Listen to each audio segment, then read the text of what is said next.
Okay, y'all. So my toxic trait is that I watch fight videos. Okay, so I be on Twitter just watching fight videos. That being said, you know what you interact with determines your algorithm. So the more you watch something, the more of that they show you. Okay. So I was scrolling. I scrolled past some fight video, and of course I was gonna click it anyway, right? But this video was titled like "Two white nerds fight. This is the worst fight ever in history, whatever," right? So I click on this to watch this, right? And I'm about to show y'all the video. And I want y'all to make sure you're watching it with your sound on, which I mean, I was about to say clearly you are if you're watching my YouTube video right now, because you have to be listening to me. But I mean, you could just have the captions on. Does anybody do that? You know, like, whatever. That's not the point, okay? Make sure you got the sound up and you can hear the voices in the background. Oh my God, stop. They're being niggers. Dumbass! Get the fuck off of me.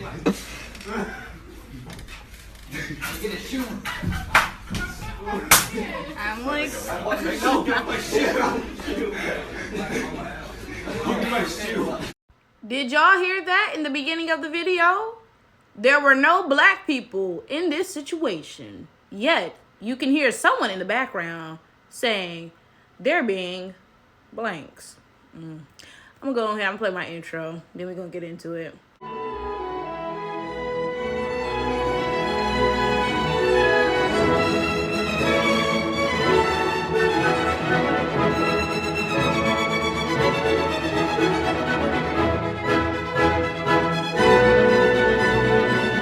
Now, hold up, y'all. I'm gonna save y'all some time because I know the white folks is coming to this video Flower Tower.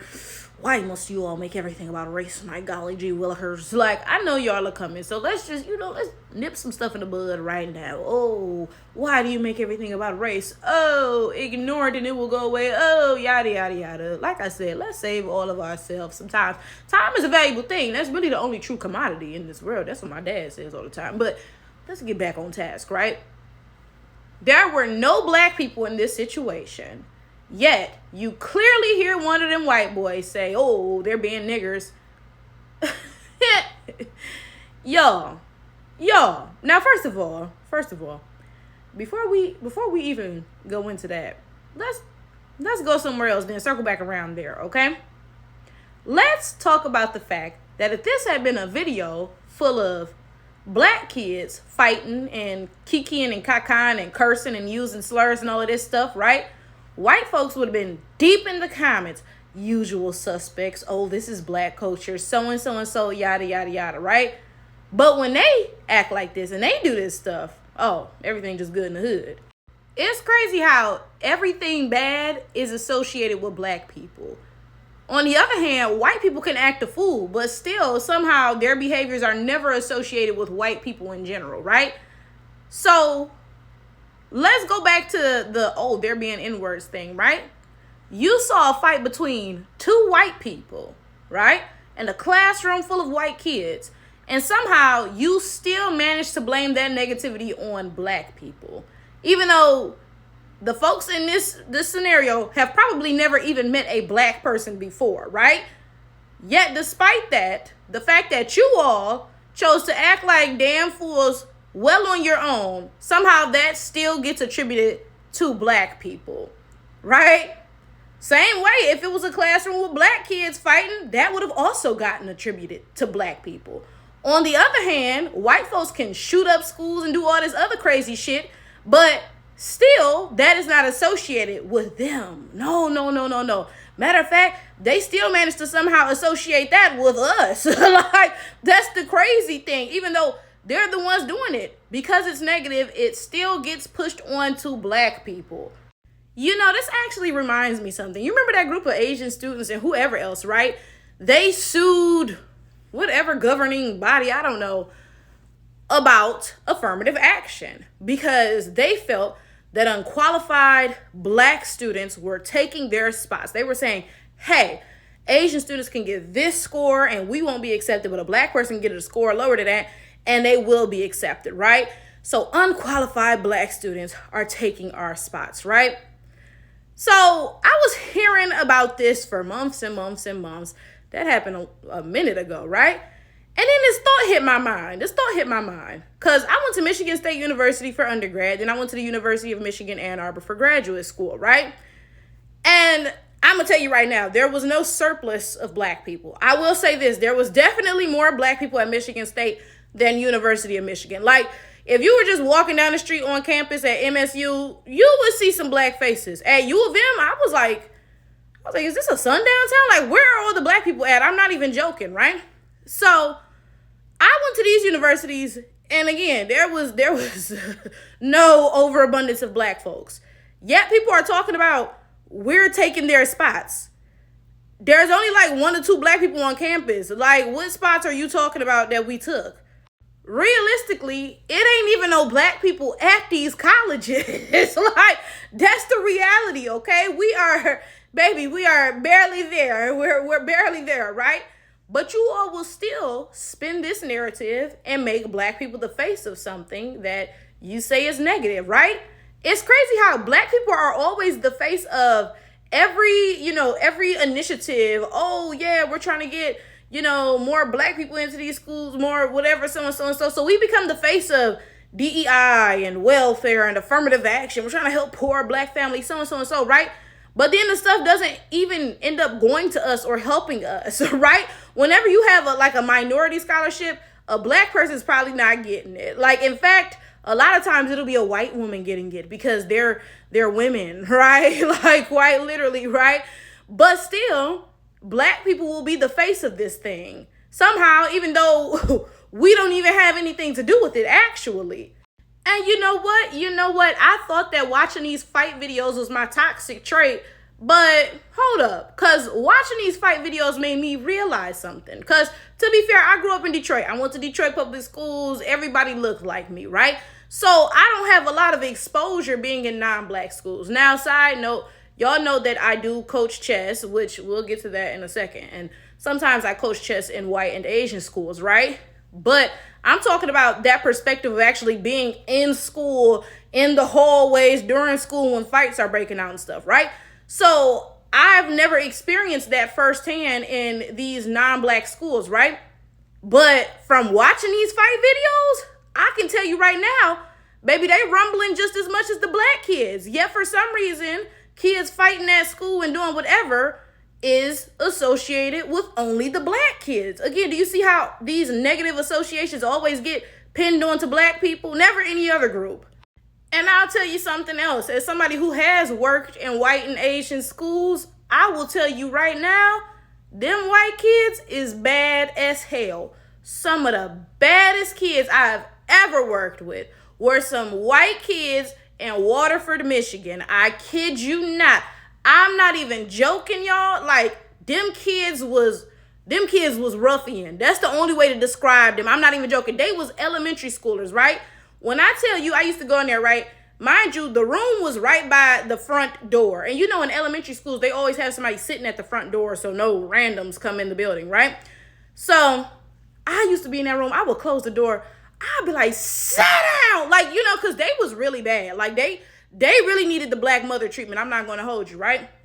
And one day the lady who sit by the door, she was like, oh my God, like, I love how you talk to the kids. And I was thinking, what the hell she talking about? Because I be cutting up on their ass, but I'm thinking to myself, shit, she probably realized that's what the fuck they need too. Them kids was so damn bad. Oh my God. Then, y'all, that's the school I was at where they sent this white guy to shadow me, right? Because he was new to the program. So they was like, okay, like, go watch some of her classes, right? And he shadowed me at that school with them badass kids. And I had them in line by that point, okay? Because it took a second, but we got it together, okay? So, after that, right? The guy who was shadowing me, let's call him Chadsworth, okay? He had his own classes, right? And then for some reason they had him shadowing me again. I was like, that don't make sense. Why didn't y'all give him his shadowing, like all of his shadowing classes and then give him his own classes? Well, I mean, I guess that does make sense because, he got some shadowing before so he could incorporate that stuff into his own classes. And then he came to me again after so he could say, hey, now that I've been in the classroom, I got some more questions, right? So when he came to my class after he had his classes, First of all, this guy was very weird. That's another story for another day, y'all. I made a video about how weird he was a couple years ago, but I deleted it. Y'all know I be deleting my old videos. But if you've been subscribed to me for a while, you remember that weird white man from that. Come on. But anyway, he was like, I love how you handle the children. I was like, oh, okay, thanks. Because like the way he said it, I was like, oh. So then he asked me, like, how do you control them? Because basically the kids at the school he was at, they just ran all over him. Like, and that's the reality. If you don't have classroom management skills, them kids will pick up on that and they will revolt, okay?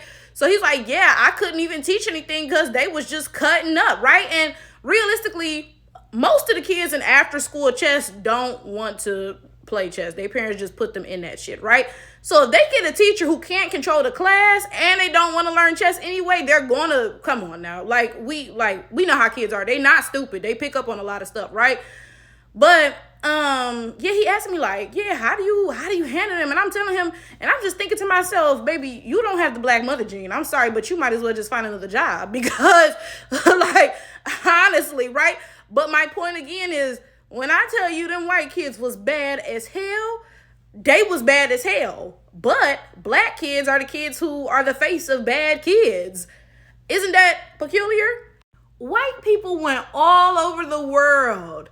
Baby, all over the world. What do they say about the British Empire? The sun never sets on the British Empire because they colonized so many places that the sun is always up in a British colony, right? We that worldwide, okay? They went all over the world. And when I tell you, baby, they tortured people. Like look at what they did to the people in the Congo, cutting people's hands off if they couldn't, pick enough rubber, right? Look at what they do to the folks in Sierra Leone in the diamond mines, cutting their hands off if they don't get enough diamonds, right? Look at what they did in the United States of America. Do I even have to remind you of transatlantic slavery, right? That's just 3 examples of black people. Look at what they did all over Asia, all over South America, all over everywhere, right? Yet black people are the face of violence. Like, does this make sense to anybody? Because it's not clicking for me. I said all this to go back to my point. They in a classroom full of white kids. It's 2 white kids fighting. And somehow somebody comes to the conclusion they're acting like niggers. You all are nowhere near any black people. There has been no influence of black people on you. Your natural state is violence. It is in your DNA. Yet somehow still, black people have become the face of it. It just boggles my mind. You know what the thing is? Not only did that boy say they're being niggers, not only did he throw out a horrific slur just so easily, right? Nobody even reacted. Not only did nobody say, hey, you shouldn't be saying that. Yo, that's messed up for this reason or that reason, right? Not only did that not happen, nobody even reacted. Nobody was like, like what just happened or any. No, it was just as normal as him saying the sky is blue, right? And that sums white people up so well. Them being racist is just, it's just normal to them, right? And that's why whenever they get exposed for being racist, right, they always claim, oh, that was only in, middle school or high school. That was just a phase. Like, first of all, that's the type of phases you go through. But second of all, I don't think much has changed. I think you just got caught up and you trying to, save face, right? Again, I think the most disheartening part is the fact that nobody reacted. Because these will be the same people who get online and say, I'm not racist. I don't use the N-word. But you sit there and you don't even react when somebody else uses it. Like, maybe you trying to avoid confrontation. Maybe that boy is, scary or something. Maybe he'll beat you up. So you like, let me not say nothing, right? But you could at least you know what I'm saying? Like, nobody reacted. Nobody reacted. It's just that normal for them to be racist. It's just, right? And then they'll turn around and say that black people make everything about race. They can see 2 white people fighting and bring black people up. And then we say, hey, why you bring us up? Black people made it about race, not them. I say on YouTube all the time, I think all white people are racist, right? But I say that they can be racist in different ways and they can display it differently, right? Some white people are in your face, like this guy who made this comment, even though he was watching two white people fight, right? Some white people are upfront and in your face with it. But a lot of them are represented by the rest of the class who sat there and let him say this. They didn't confront him. They didn't say, hey, that's messed up. No, they sat there and they let him, right? And these are the white people who will tell you that they are not racist. And that's the scary part.